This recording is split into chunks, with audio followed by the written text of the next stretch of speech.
मी आहे माझ्या शेतामध्ये, माझा आहे 23 ऑक्टोबरचा प्लॉट आणि या ठिकाणी मी माझ्या महाराष्ट्राच्या शेतकऱ्याला अंदाज देणार आहे। तर राज्यातल्या सर्व शेतकऱ्याला सांगू इच्छितो की राज्यामध्ये 19 तारखेपर्यंत थंडीची तीव्र लाट राहणार आहे, म्हणून हा अंदाज लक्षात घ्यायचा।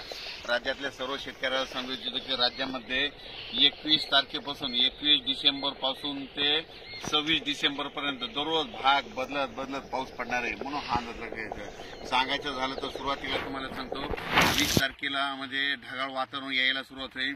म्हणजे 20 तारखेला सांगलीकडे, जतकडे, तिकडे कर्नाटककडे पाऊस पडायला दिसत। 21ला तो पाऊस, त्याच्यानंतर परत तो पाऊस पुढे सरकेल। 22ला तो पाऊस लगेच विदर्भाकडे जाईल। 23ला लगेच मराठवाड्याकडे येईल। 24ला लगेच तिकडे उत्तर महाराष्ट्र, पश्चिम महाराष्ट्राकडे जाईल। 25ला पुन्हा आणखीन विदर्भाकडे जाईल।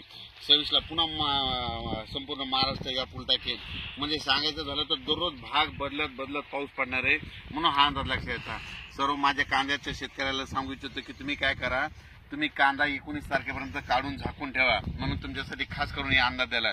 त्याच्यानंतर द्राक्ष शेतकऱ्याला सांगू इच्छितो की 20 तारखेच्या तुम्हाला ती कॅल्शियमची लेवल वाढून तुम्हाला ते द्राक्षाला आटोक्यात आणि त्याचे फवारण्या देखील करू शकता।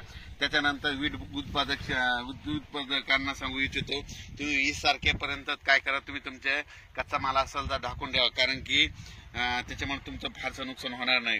21च्या नंतर मात्र तुम्ही सगळ्यात झाकलेलं ठेवा, कारण की 22 पासून मात्र राज्यात बऱ्याच भागात असा पाऊस विखुरलेला स्वरूपाचा पडणार आहे। दररोज वेगवेगळ्या भागात 2-2 दिवस मुक्काम करत पाऊस पडणार आहे, म्हणून हा अंदाज लक्षात घ्या।